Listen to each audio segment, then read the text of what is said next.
Hi guys, welcome back to the Butterfly Effect podcast. I am joined with the lovely Anya. Hello, friends. And Jack's dead. We don't need to talk about him. So yeah, don't worry about it. yeah. Moving on. Don't worry, he's probably alive in a different timeline. It's okay. Yeah, exactly. We're here today because we've just seen the Life is Strange gameplay trailer. Now, what's funny is that this game came out of the blue. We've been looking at all these other games we're going to cover. They've all released gameplay trailers. Not an ounce of gameplay. Not an ounce of a release date. And this game is already given us both. Anya, I respect the fact that you're currently on your lunch break right now, and you've checked in to record. So I appreciate that. Been working hard today. Yeah. What did you make of it? I'm really excited about it because I know there may be some potential before the storm things in the works that we can do. So I was debating replaying it because my friend has it on their Steam library, so I can just download it and play it from there without having to buy it again on my PC. So I was like, maybe I'll replay that. And then the new Life is Strange game drops the same day I think about it. I'm like, I think this is a sign to just replay everything and then prepare myself for a new game. And it just looks beautiful too, and I'm really excited to see what they're going to do with it. Hopefully Craig is actually recording, but okay, I'll try and remember where I was. I'm super stoked because it's coming out on October the 29th, which is my birthday week, so that's such a gift. One thing I'm going to do, Anya, is I'm going to skip right to the end here. It looks like we're getting 3 completely different editions. So there's standard, we've got deluxe and ultimate. Do you already have your eyes set on which one you're going to go for? Yeah, I mean, Ultimate Edition would be kind of nice because you get that fan favorite outfit pack, put on your Chloe Price colors, and then also exclusive cat content. I can't pass that up, It's just the matter of it's within my budget or not. Who knows? Maybe my friend who got the other games will buy it and then I can just use it off their Steam library. That's it. I mean, 75 quid for me, it's probably going to be even higher for you, I imagine, in dollars. That's probably it's got to be around the 80, 90 mark, surely. So it's probably eye-watering. But it's cats, so that is a price I'm willing to pay. Worth it. Anya, we got a bit of the gameplay reveal. What did you make of it? Yeah, so I was trying to not watch too much of it because I do still want it to be a bit of a surprise, and also I'm half working at the same time. We're not gonna dwell on that though, but it looks really, really nice. It's so nice to hear Hannah as Max again, and then the 2 new characters that she's hanging out with seem pretty cute and endearing as well. And then I did notice when she pops in her headphones, we still have music that just is the Life is Strange music, it's just the perfect vibe.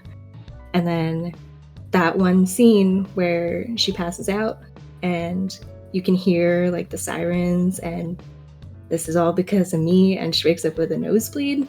Very interested to see how they handle whatever choice you do make, because they did say that they would find a way to respect both of them. So it's interesting to see how that will play in with her whole story throughout the rest of the game as well.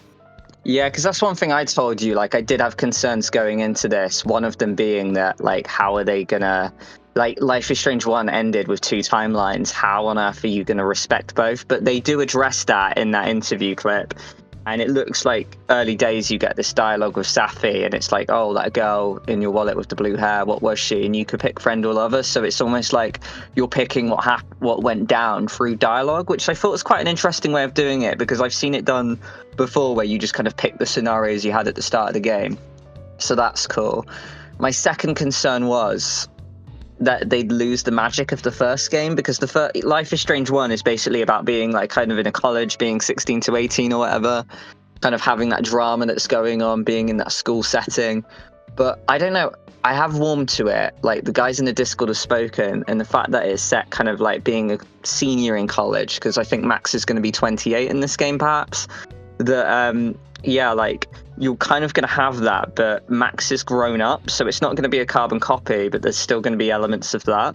So do you think that, are you excited to explore this Caledon Uni? Do you think it would be a really good setting for the game? I am, yeah. I'm also quite partial to this setting in general too, because they said it would be in Vermont, and I grew up very close to Vermont. I lived in New Hampshire for big majority of my life. So I feel comfortable that it would just be like as cozy of a location that like Arcadia and Haven Springs were, because that literally is like kind of home to me. So I feel like I'll be able to get into this setting very easily. And I don't miss the snow like in real life. I didn't miss it this past summer, but it'll be nice to be like in a little like cold winter setting. Like High Until Dawn, we love snow settings. Yeah, no, big time. Because yeah, I'm super intrigued by it as well. It looks like they are going to go for a different identity. I was quite intrigued as well when they said that you don't have to play the previous games. Like this game does have its own identity. So if you want to start from double exposure, you completely can. Another thing they address, Anya, is the power. So we're not going to be able to rewind time anymore, but we're going to be able to shift between timelines. Do you think you're going to miss the time travel power? And do you think it's good that we're getting something different? I am gonna miss it for sure, because being able to rewind is, that is Max Caulfield. Like, that's just what she does. But I do also like the concept of her, like, not wanting to use it and then kind of losing that ability. Like, I like the way they described it, saying, like, losing fluency in a language. So maybe, like, they say it'll be, like, a heart of the story, too, like, why she doesn't have that, or, like, why she has this new power. So maybe they'll explain that and like she'll get it back at the end or something. But I am interested to see like this shifting timelines thing, because they didn't mention it in the interview, but this is a concept from the comics that they like kind of went into. So it'll be cool to see it in a game and how that plays out. Yeah, a load of diehard fans have addressed it. It is very much like the comics. But yeah, I can't help but think it looks like Tell Me Why, the snowy settings and the fact that you kind of get these auras as you walk around. Yeah. It looks like it's very ripped out of like Tell Me Why's book, but like, in a good way. Because like I remember like when you had the time traveling in episode 3 in Life is Strange 1, you had to get through like Principal Ray's like Ray Wells's office, and you would have to like puzzle solve how to get through it. And it looks like you do the same. They even mention, oh yeah, there's like puzzle elements and dialogue elements, and like you get 2 different kind of forms of characters like in each timeline. So yeah, no, I'm really intrigued to see how it works. It just seems like I really can't wait to get my like teeth sunk into this game. One thing I wanted to mention as well, like with the gameplay, it's like my only little nitpick, because I've got to come up with some form of negative. You know how like in Life is Strange 1 you had the HUD and kind of everything was like sort of white with like the handwritten thing with like the arrows, they all look sort of sketched and drawn almost. I really like that style, like even when you're examining objects. It looks like we're not getting that anymore.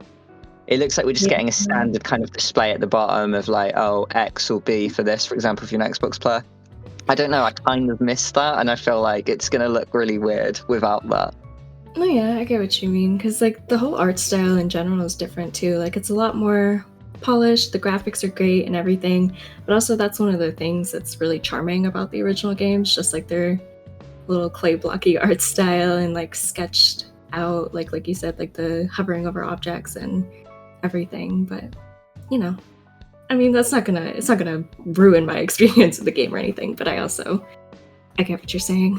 I mean, and just the last thing as well, like obviously I'm going to go back to Max. He mentions that, yeah, like the power, like we're not going to get a rewind. I like the way they covered it as well, about like how potentially there's trauma there, so she can't use it. That's kind of a good way to address it. But I'm excited to see this new kind of adult Max as well, because Hannah Tell was mentioning in the interview about how she's kind of like changed her posture when she was doing the mocap. The tone of voice and stuff is going to be different, but she's still quite secretive, and like she has this new hobby where she'll take photos in really desolate places, and she kind of lives a nomadic lifestyle, going to different hotels and stuff.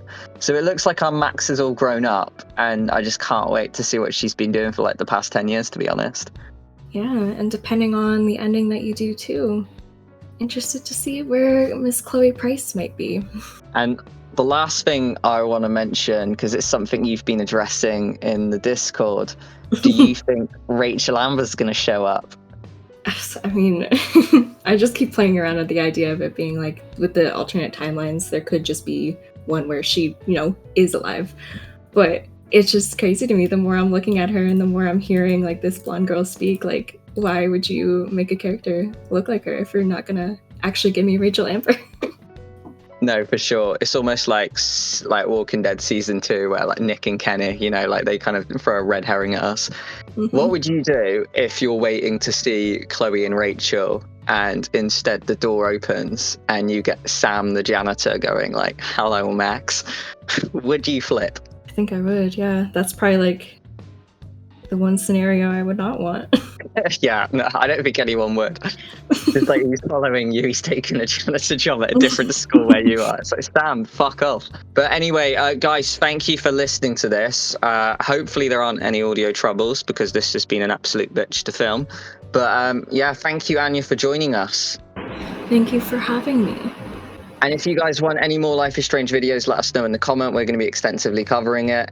Let us know your points, what you thought of the gameplay trailer, and we will see you in the next one. Bye.